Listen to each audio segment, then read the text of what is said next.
Hey, ladies. Hello, Hey, hello. Thank you for being with us. We are pumped. Welcome. We're here for another episode of the Wife Like Me podcast. I'm Amanda Davison. You know our co-host, Kelly Brinkman. She's incredible. We always link to her in our show notes, kellybrinkman.com. Did you know you could have her come in to speak at your church, your women's event? Uh, Anything. She's amazing. She also has beautiful artwork that she has on her website. You need to go get some for Christmas for all your people. right. Oh, so thanks for being with us, Kelly.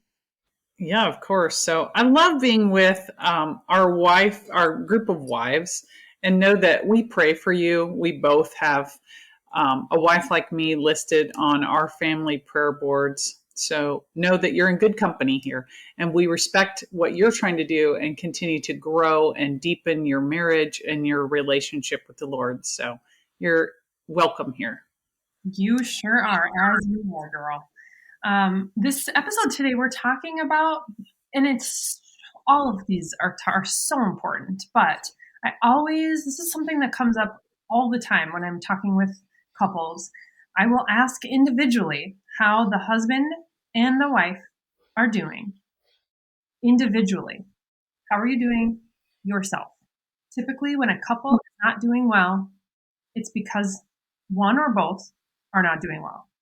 Um, Usually it's not that it just is happening and they're both healthy, they're both in their spirituality, they're both doing, they're well, they're being filled. No, it's typically that one or both are really off. So that's what we're going to talk about today. Really, like, how do we live a healthy life? And this is sort of based off of a post by Rebecca Hastings, which, hello, she's come up a lot in the podcast lately. This blog post is linked in the show notes, but it's so good. And especially being that it's the week of Thanksgiving, ladies, dive in to what we're gonna talk about. So good. So good. So So yeah, she's talking go. about not just our body, but our soul, right? So you go ahead and wear those fat pants to Thanksgiving because we're not talking about body. Today we're talking about our soul, right? Yes, which okay, PS. Kelly and I were talking recently. I went to a different doctor who's amazing to talk about my hormones and glucose levels. What? Like all this stuff I'm learning, brand new. But when we talk about being healthy, we want to be well-rounded healthy, right? So like we're honoring the Lord in every area of our lives, not just our body physically, what we're inputting and outputting, but really spiritually, mentally, emotionally, relationally, like all these different areas. How can we be healthy? But I think one of the things that it's just so easy to go to the wayside, especially during the holidays, is our own soul care, right? And Right. so that's what we are diving into today. And Rebecca does such a great job in this post. So I love it. Yeah, she lists out the four secrets to a healthy life. And the first one she starts with is social media and really having some boundaries on that. I like how she even went back a step deeper and said, instead of looking to social media as a break, she admitted that it wasn't really a break for her. And I think sometimes when I'm likely to jump online or grab my phone and I think, well, I'll just check this real quick, I have to pause and say, why am I checking this? Am I checking it to check out of what's going on around me? Um, is there greater noise? Am I overwhelmed? If I actually pause and can identify what is spurring me to look, then it helps me to step away and begin to pray and address that situation in my own life instead of looking for a solution online, which I'd never find. Yeah. Yeah, I love she even gives like some tips. She says that she has put social media icons on her phone in a folder labeled soul care. Mm-hmm. And that helps her stay on track as she took breaks. And so like even viewing it as like almost making yourself think about social media as a form of like a good even potential soul care like that. I've never even thought of that. And so now I don't want it to numb or to simply check out. If I go on, when I go on, it's going to be, I'm going to check base with people. I'm just going to check in to see like how they're doing or whatever, respond to some people like that's even helpful. But she said taking a break doesn't always mean giving it up. It can look like saying no to it for after a certain time, like 8 p.m. I'm not on my phone after 8 p.m. or taking the weekends off. It can look like giving yourself specific times you do allow social media. So just rethink through that. Just that's the whole point. Think through it and create a plan of how you will be disciplined with it so that you can experience health. It's like we know this, but we don't maybe implement it. So today, before you do anything else, pause this, or when it's done, stop it. Don't do anything else, and figure that out. I love that.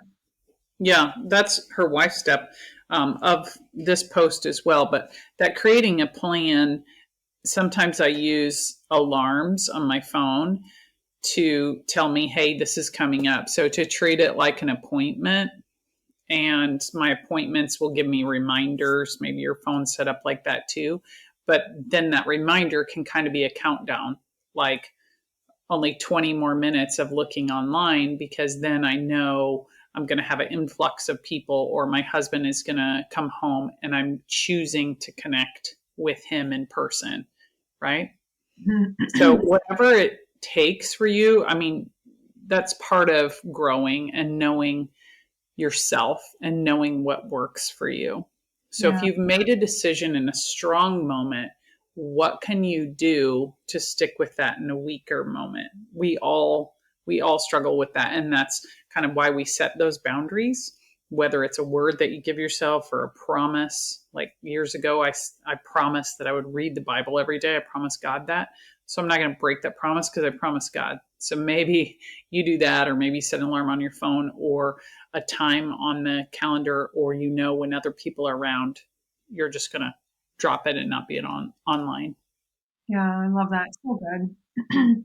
Another thing she says about ways we can live healthy. Again, these are 4 simple things today, friends. We're not like adding, this is not an addition. This is like a reframing and restructuring so that we can live with more peace and joy.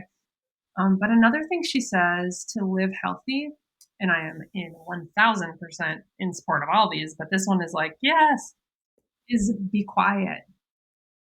One of the things that the Lord showed me, maybe I think it was during COVID, was that even good things were becoming so loud in my world. Even worship music, you guys, like, it's not bad, but I had constant noise, constant.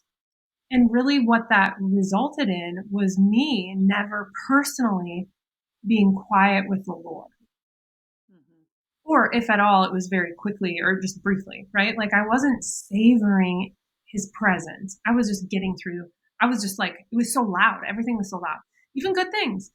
And so being quiet allowed me to literally turn off the distractions and just be and not have anything else going on. So I love this. This is, if this is uncomfortable to you, it's an indicator that you really need it. Yeah. Yeah. So that being quiet to me goes back to be still. And we see that in God's word when he says, be still and know that I'm God. So to be still is the opposite of constant motion or doing, whether it's you feel constantly in motion because you're maybe trying to avoid dealing with something else, or you don't want to be quiet because then those thoughts creep in again, or those temptations creep in again. It's really an indicator that we need to deal with something deeper, right? Yeah. And sometimes that constant motion, instead of being still, reminds us that we need to set some boundaries for ourselves. So we're always talking about a deeper, richer, fuller life in Jesus. here in A Wife Like Me. And this is one of those indicators that Rebecca shares with us. So if that makes you uncomfortable, I mean, I hear you. We both hear you. And we're both continuing to try to grow in these areas. But if you're uncomfortable, know that you're in good company and there's nothing new under the sun. As God says, you're never alone. And this is your place that you can come to and go, oh gosh, we're all trying to do this. So Yeah. today, think about how to be quiet and be still. hmm Looking back in my or on my life, I see seasons, and I think maybe even not. Maybe it all was the same season, but I think I became accustomed to an addiction with activity. I didn't know it, but I think then once the Lord stilled me during COVID, like he kind of showed me like, whoa, you are neglecting this. Okay, whatever. So when I slowed and stilled, I could almost sense my body fighting it because I was so accustomed and I think addicted to doing something, moving, activity, something. And so it was so uncomfortable for me. But so I just encourage you to fight through that because He is there with you and everything else can wait. You will be filled as you sit and are quiet with Him. That's when we experience Him in these deep places. Um, and so that requires, though, us to be again disciplined in tuning out, shutting off, um, like making it, protecting that time. Um, Again, it doesn't have to be a set time, but like protecting, like, I'm going to turn my phone on silent for however long. Like, I'm going to shut my computer now, for some time or till whatever. Like, it requires us to be diligent with distractions, you know? Right. I like that. And she also says that we can share things like this with our people. She tells us to be with our people is another step to making sure that we're having a healthy life. So being around those who are cheering for you, those who genuinely love you, that feeds us in ways that nothing else can. And to kind of have that check in with someone who's real and alive and can walk with you through some things is really healthy. I think even just this being with your people, I think we can be present with our people or we can be present with our people. Like I Hmm. know that there have been how many times I've been with my kids or with my husband, but I'm not with him.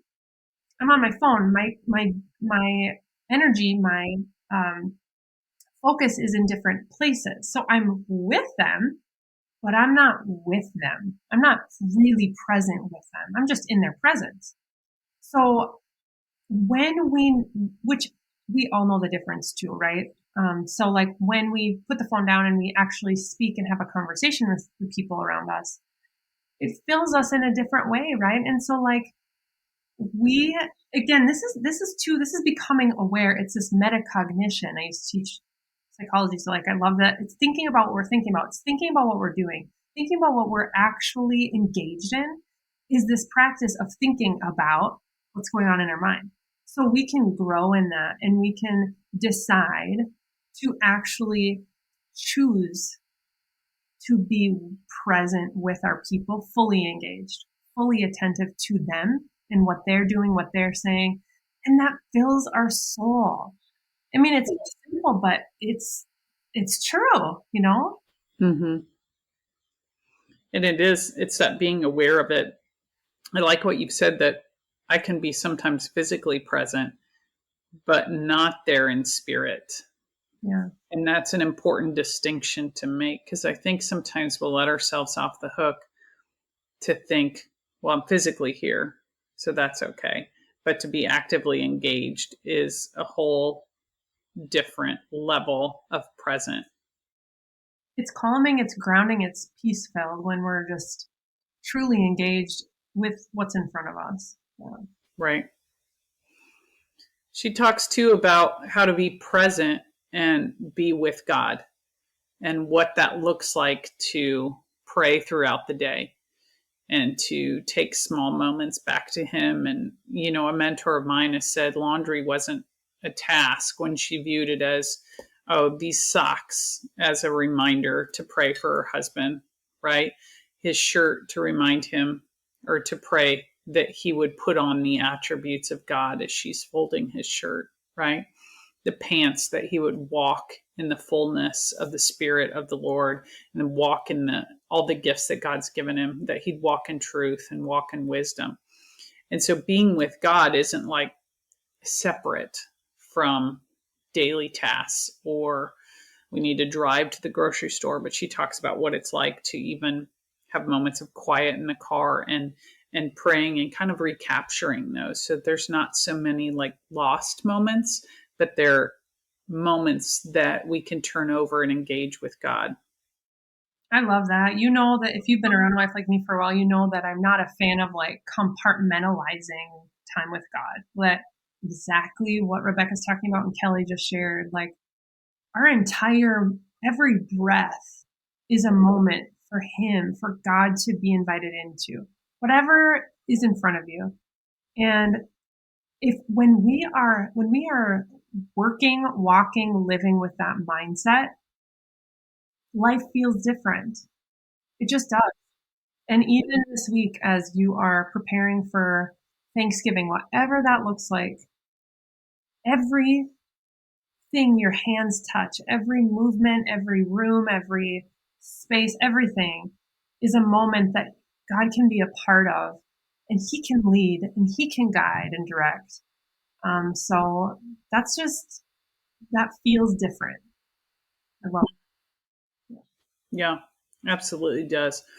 So knowing how to bring that in and fold all of those together to make that healthy life for our souls, I think it's a great reminder going into December and being in the holiday season, if you will, and knowing that we can do these intentional things even as it feels like the pressure is mounting when December comes. I tend to, if I do something a couple of years, watch out, I'm going to catch on, right?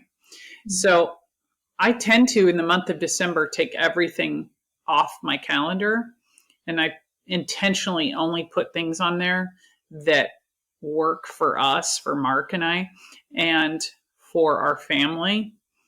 And I leave everything else because that month can get so full so quickly. It's like the month of May, with graduations and end of school and change of season and that. So to really guard that time so that it doesn't spin out of control and you have to spend all of January recuperating, right? Yeah. But instead saying, how can I guard my time? And I think that's really at the heart of what she shares. And guarding that and making intentional choices so that when other things creep up, that they're not so much of a temptation because you've already set a line in the sand. Yeah. So when somebody says, hey, do you want to, attend this party with girlfriends, maybe extended friends you don't really know that well, or go to another office party, or whatever you're tempted to do, or volunteer in the PTA, everybody wants to do all these activities in December, you can say no, because I'm choosing to be quiet in this season and to savor that. Maybe that's easier to do in a season like Christmas than it is to do every day, because we kind of can give ourselves the excuse like, well, I'm doing it to savor this. So I know our kids get invitations to birthday parties, for example, and our school kind of does it that everybody in the class gets an invitation. Well, we don't go unless like these two requirements are met, because we can't do it all and be whole and healthy people. Yeah. So maybe it's those things too that as you look into December and say, how can I not survive December, but how can I thrive and really be at peace and be centered and make it a really rich season rather than a frantic one? Yeah. And Man, with that, it's like maybe tonight, instead of being on your phones or watching something, before you do that, if that's what you're going to do, like tell your husband, like, hey, can we chat about December for a hot second or the holiday season coming up? Because I don't want to be exhausted from it. Can we talk Mhm. about how maybe we could spend time together and maybe like what I feel like I need in order to be healthy this holiday season? Talk with him about it. Ask him. Like and honestly, like it makes so much sense, right? Like I don't want to be a witch. I don't want to be cranky. I don't want to be, feeling XYZ. I really want to like be filled and present and joyful. Could you give me any input on what you think would be helpful for us as a family so that that can like look different for me? Because I feel like whatever, right? Like just have that conversation. See what he says. Maybe he has ideas too, so good. So good. Yeah, that's great. Rebecca, thanks so much for sharing today. These are great reminders. And I mean, four things. I can absorb four Yeah. at this point in the holiday season, right? I'm not sure I could do 12, but four is great. And to intentionally think about that, she gives us a challenge in the wife step to apply one of these this week. And furthermore, do your metacognition, assess how we feel, think about how we think through it so that we can affect change, right? Without application, there is no change. So that's a great wife step. Yes. Thank you. Thank you. Thank you, Rebecca. And along kind of with this boundaries and time, if you have not grabbed Design My Day, go grab it, designmyday.org. You can just also head over to awifelikeme.com, but grab it to help you build those boundaries and live aligned with your time and what the Lord has given you to do. So, yay for that. Really, every episode we talk about something. We kind of talked about something at the beginning. Now I can't remember, but what are we talking about today at the end of this episode? Okay, it's entering December, the Christmas season, getting ready for the birth of Jesus. It's also Hallmark movie season. So I want to know a solid, do you do the Hallmark movies or do you not? No. Yeah, Do that's you? what I was thinking. Yeah. Oh, yeah. Oh, yeah. I do it. Bought the t shirt, got a t shirt for my daughter. We absolutely do it. Yep. That's awesome. My mom does, and we just don't have that channel. And so I just don't get into it. I don't get it. I don't know why. I just don't get into it. Maybe because I need Yeah. it, or I don't know, but I don't. I do I love. don't know. I do love that. What is her name? Cameron or Carmen Beer? What is her first name? Candace Cameron Bure. Candace Bure. Sorry. I do love her. I love her to pieces. Right. She started her own channel now. She has such good hair. We do love that. She's got good hair. She's got her own clothing line now. Right. She's so QVC. Right. she's so stinking cute. Fun fact, one of her sons played hockey like an hour away from where we live. So she would come in to this small town and people would like post pictures with her or whatever and be like, Psh, I could drive there and maybe find out where she's at. No, I never did, but probably it's best because I don't even know her actual name correctly. So That's true. That's true. I always pray for her too, because that's got to be a weighty influence, world of influence she lives in. And yeah. talk about people wanting to tear you down, Yeah. Yeah. Yeah. For real. For real. So, ladies, Right. thank you so much for being with us. Thanks for being awesome. Have an awesome Thanksgiving. We love you. Eat some good old turkey and stuffing. I cannot wait. I'm so excited. Mashed potatoes and gravy. Pumpkin. Do you like pumpkin pie? Love pumpkin pie. Yeah. Okay. Have you had ice cream pumpkin pie? No, I need the recipe. Oh, it's better than pumpkin pie. I'm not sure that it can be, but I'm willing to try it. Oh, it's better. And then you're going to be like, you were right, Amanda. It's Wait, does it come from your favorite place on earth, Dairy Queen? no, Okay. no, no. Mm. It's so good, you guys. You take like Yeah. vanilla ice cream, and then you mix it with pumpkin pie puree. Like it's almost kind of like if you think of a pumpkin pie literally with vanilla ice cream in it and then you freeze it with a graham cracker crust. It's so good. We'll share the recipe. Okay. It's you got to make it. Go to the grocery store this week and make it before Thanksgiving, or make it Okay. after. What I do, tip also, get a big gallon of the vanilla, and you can make I think 4 pies out of that 1 gallon. Freeze them. Hello, they'll last at least 4 days. I love it because then when that ice cream pail is empty, that counts as a puke bucket in our house because I might have to use it after I eat 4 pies. No, you'll be fine. You don't need it. But you can still keep it, but you'll be fine. You guys, so good. Oh, happy Thanksgiving. We love you. And we'll see you next week for an all new episode of the Wife Like Me podcast. We're cheering for you.